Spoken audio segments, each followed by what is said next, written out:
ध्यान से कथा सुन रहे हैं। उद्धव जी को एक पात्र बना करके भगवान कह रहे हैं कि यद्यपि सबके शरीरों के पंचभूत समान हैं। बहुत सुंदर बात है। सभी के शरीरों के पंचभूत समान, हम सब तो जितने भी शरीर हैं वो सब तो पंच महाभूत से ही तो बने हुए हैं। फिर भी वेदों ने इनके वर्णाश्रम आदि अलग अलग नाम और रूप बना दिए हैं। अब हमारा शरीर है और हमारे ही शरीर में देखो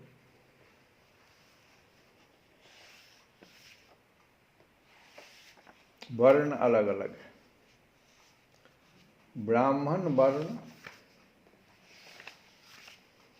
सर को जो शीश है मेरा वो ब्राह्मण वर्ण में कहलाता है। क्षत्रिय वर्ण में दोनों हाथ हैं। पेट वैश्य वर्ण है तो चरण। शूद्र वर्ण में आता है मतलब सेवा करने के निमित्त आया है।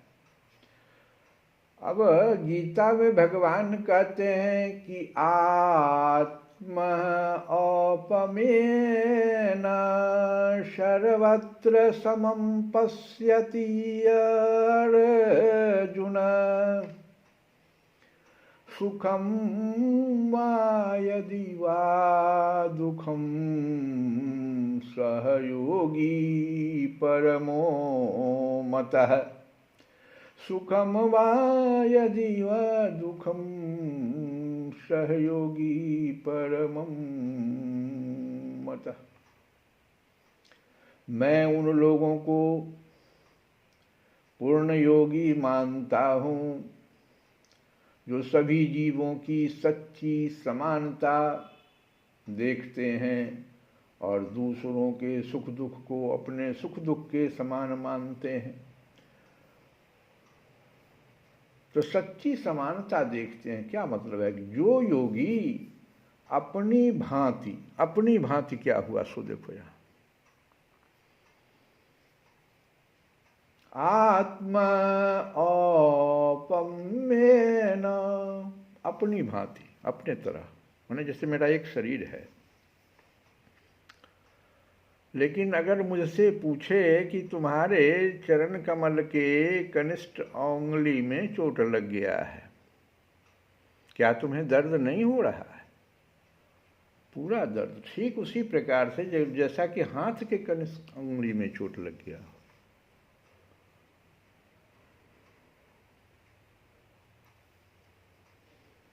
भगवान कहते हैं, बड़ा ध्यान देने योग्य बात है कि आप समदर्शी बनिए, सम बरतिए नहीं।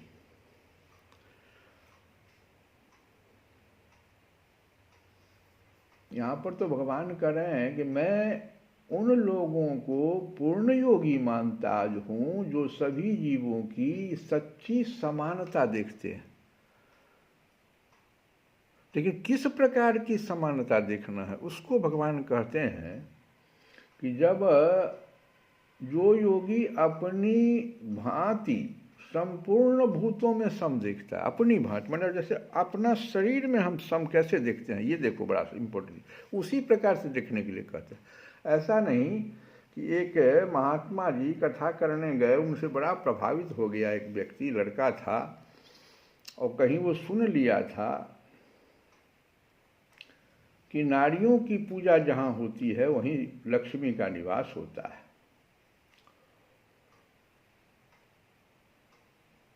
तो कुछ देर वो कथा में रहा, फिर उठ के चला गया, फिर लौट के आया।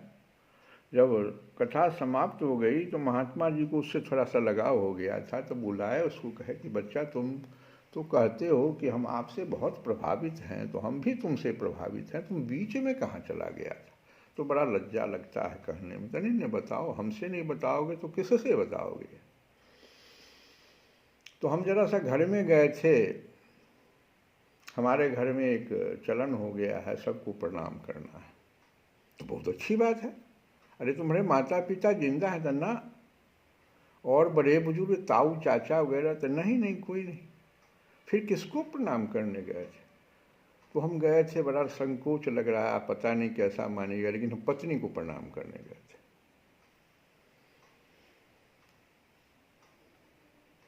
तो यहाँ पर ये जो सम बरतने की बात हो गई ना, वो जो कथा को समझा नहीं, वो नारी की जहाँ जहाँ पूजा होती है उस शब्द को समझा नहीं। यत्र नार्यन्ति पूजयन्ते, समझा नहीं इसको।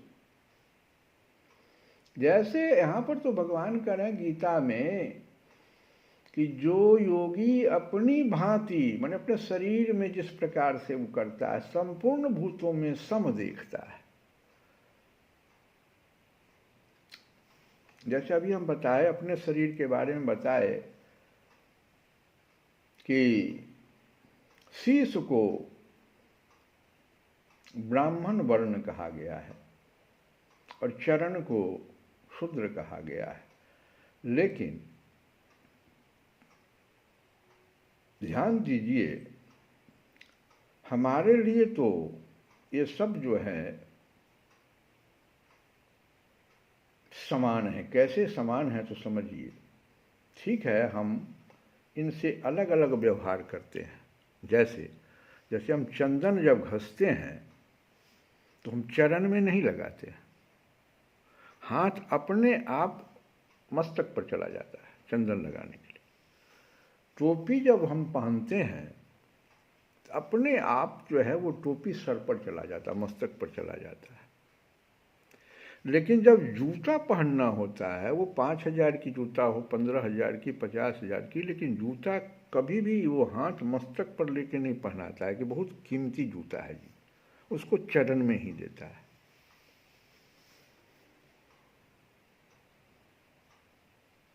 वाल्मीकि जी ने भी बड़ा सुंदर इन शीश, हृदय, हाथ, चरण सबको पवित्र करने के लिए बड़ा सुंदर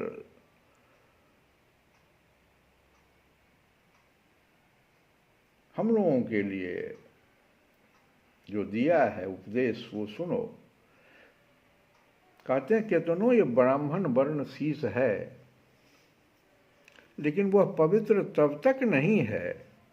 कितनों वो हृदय, हाथ जो है सो क्षत्रिय वर्ण है, लेकिन वो पवित्र तब तक नहीं है। चरण कितनों शूद्र, कितनों नीचा गिरा हुआ, लेकिन वो पवित्र हो जाता है। वाल्मीकि जी का सुनो। शीस नवहि सुर गुरु दिन देखी, प्रीति सहित करी विनय विशेषी।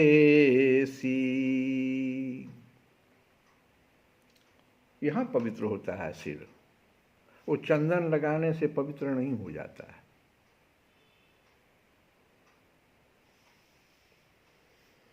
शीश नवहि, वो शीश बेकार है जो झुका नहीं। कहाँ? सुर गुरु द्विज देखी, और हाथ को देखो, कर नित करहि राम पद पूजा। वो हाथ नहीं है जो इससे भगवान के पूजा में नहीं अपने हाथों को लगाता। करनित करहि राम पद पूजा, राम भरोस हृदय नहीं दूजा।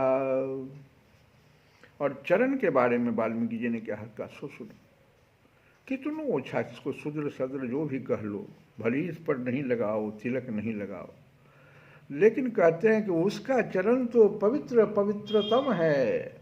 भगवान कृष्ण कहते हैं कि गोपी का चरण का रज अगर हमको कोई ला के दे दे तो हमारा मस्तक का दर्द ठीक हो जाता है। चरण राम तीरथ चली जाही, यहाँ चली जाही कहा गया है, कार पर सवार होकर के नहीं। अभी नर्मदा का परिक्रमा चल रहा है, कोई कहे कि हम गाड़ी पर सवार होकर के परिक्रमा करेंगे। किसी ने पूछ दिया एक महात्मा जी से कि महात्मा जी ये पैदल चलने से क्या फायदा होता है? तो कहे कि देखो इसको छोड़ो, नर्मदा माँ तो खैर इनकी तो चर्चा करना बहुत बड़ी बात हो जाएगी। तुम सिर्फ गाय को सामने कर लो, गौ माता को, और उससे पहले अब तो वैज्ञानिकों के पास यंत्र हो गया है जो आपके औरा को, आपके शरीर से जो तेज निकलता रहता है उसको नाप लेता है। अगर निगेटिव ऊर्जा आपके शरीर से ज़्यादा निकल रहा, उसी समय में रोग प्रेत बाधा सब आपके शरीर में जाता है। आप क्या कीजिए, पहले आप अपना औरा नपवा लीजिए और गाय का 3 परिक्रमा कर लीजिए और फिर अपना औरा नपवाइए। देखिए आपको कितना अंतर पड़ता है, क्योंकि गौ के शरीर से जो औरा निकलता है वो आपके औरा को प्रभावित करता है। नर्मदा माता के जल को देखते हुए परिक्रमा धीरे धीरे कीजिए। वो माता का जो औरा निकलता रहता है उससे आप प्रभावित हो जाइए। तो पूछा कि ये परिक्रमा सबसे पहले किन्होंने शुरू किया था हिंदू सनातन धर्म में? तो मार्कंडेय जी ने शुरू किया था।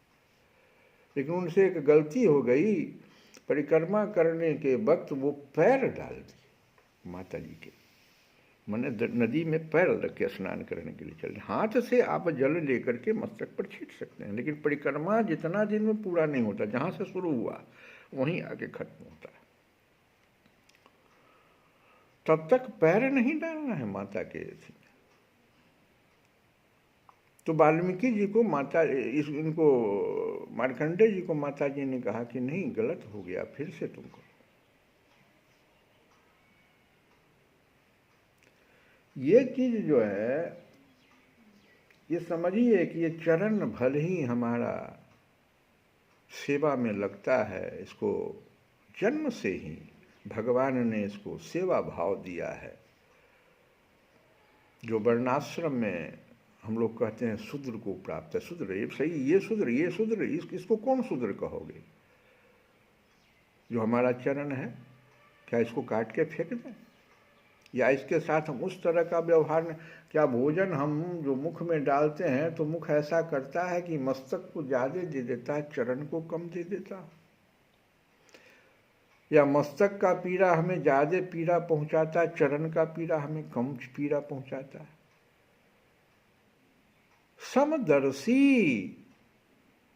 समदर्शी होने की बात कही गई है कि जो जैसा है वर्ण में, धर्म, आश्रम में, उसको उस तरह का व्यवहार दीजिए। ये मतलब है यहाँ पर जो गीता का जो ये श्लोक है कि आत्मौपम्येन सर्वत्र समं पश्यति अर्जुन।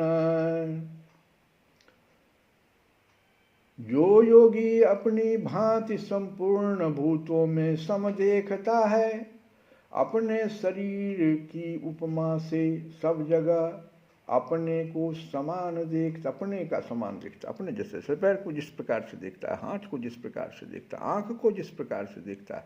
अब जिह्वा है, जिह्वा जो है वो मिर्ची, थोड़ा सा मिर्ची वगैरह खाना पसंद करता है, लेकिन यही मिर्ची उठा करके हम आँख के पास कि भाई तुमको भी तो अच्छा लगता होगा, देखो समान बर्ताव कर दें तो क्या होगा बताओ? समान बरतने की बात नहीं करें, समदर्शी होने की बात करें। जो जिसको व्यवहार में जो अच्छा लगता हो, ये अर्थ है यहाँ। तो उसी को कहते हैं भगवान दूसरों के सुख दुख को अपने सुख दुख के समान मानता। ही हो गया और आँख का दुख कोई दूसरा है, जिह्वा का दुख कुछ दूसरा है, चरण का दुख कुछ दूसरा है, मस्तक का दुख कुछ दूसरा है। अपने ही शरीर में पहले देख लो ना। लेकिन हम समदर्शी हो जाते हैं, कैसे सबको सुख पहुंचाते हैं। एक का सुख दूसरे के पास नहीं भेजते। जैसे भी हम बताया, जिह्वा का सुख हम आंख में नहीं डालते, तो आंख परेशान हो जाएगा।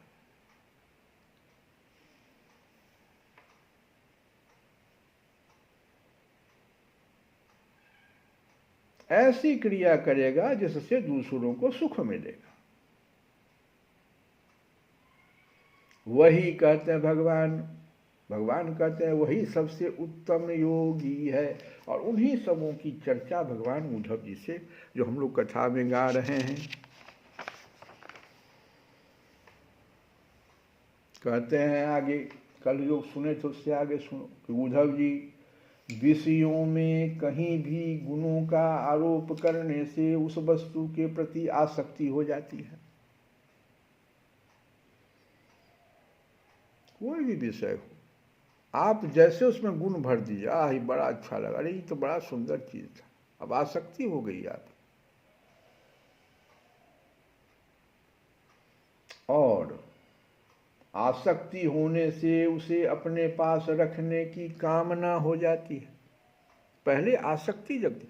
सबसे पहला तो हमारा जो है उसमें गुण हम आरोपित कर देते। हम गुण दोष आरोपित ना करें, हम देखें बस, कहें भगवान का चीज है भाई, भगवान में लगा दो।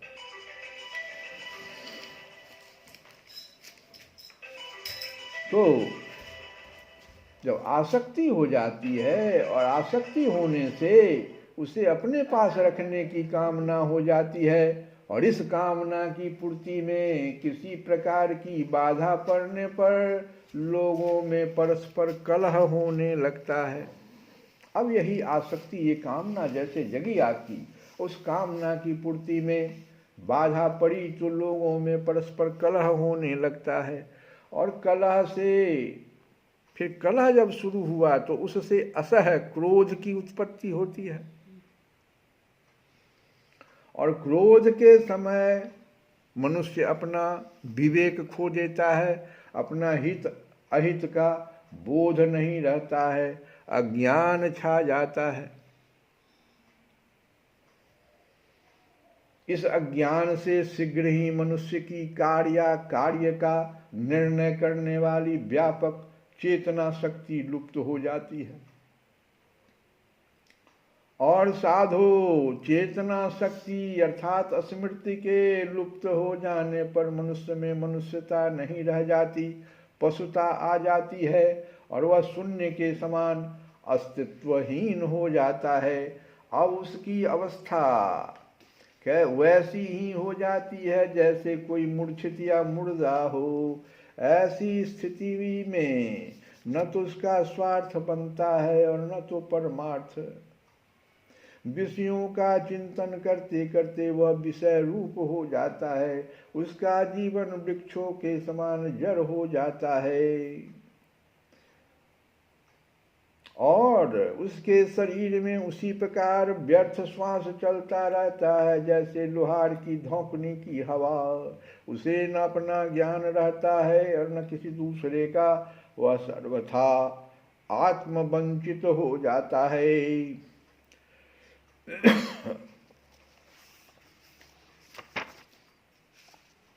मिलता है सच्चा सुख केवल भगवान तुम्हारे चरणों में, भगवान तुम्हारे चरणों में। यह विनती है पर छिन छिन की रहे ध्यान तुम्हारे चरणों में, रहे ध्यान तुम्हारे चरणों में। जिह्वा पर तेरा नाम रहे, श्री राम जय राम जय जय राम, हो श्री राम जय जीवा पर तेरा नाम रहे, सीताराम सीताराम सीताराम कहिए, सीताराम सीताराम सीताराम कहिए, जाहि विधि रखे राम, ताहि विधि रहिए, जिह्वा पर तेरा नाम रहे, जिह्वा पर तेरा नाम रहे, तेरा ध्यान सुबह और शाम रहे, तेरा ध्यान सुबह और शाम रहे, तेरी याद तो आठों याम रहे, रहे ध्यान तुम्हारे चरणों में, रहे ध्यान तुम्हारे चरणों में, यह विनती है पल छिन छिन की, रहे ध्यान तुम्हारे चरणों में, रहे ध्यान तुम्हारे चरणों में, मिलता है सच्चा सुख केवल भगवान तुम्हारे चरणों में, भगवान तुम्हारे चरणों में, भगवान तुम्हारे चरणों में। श्री कृष्ण गोविंद हरे मुरारे, हे नाथ नारायण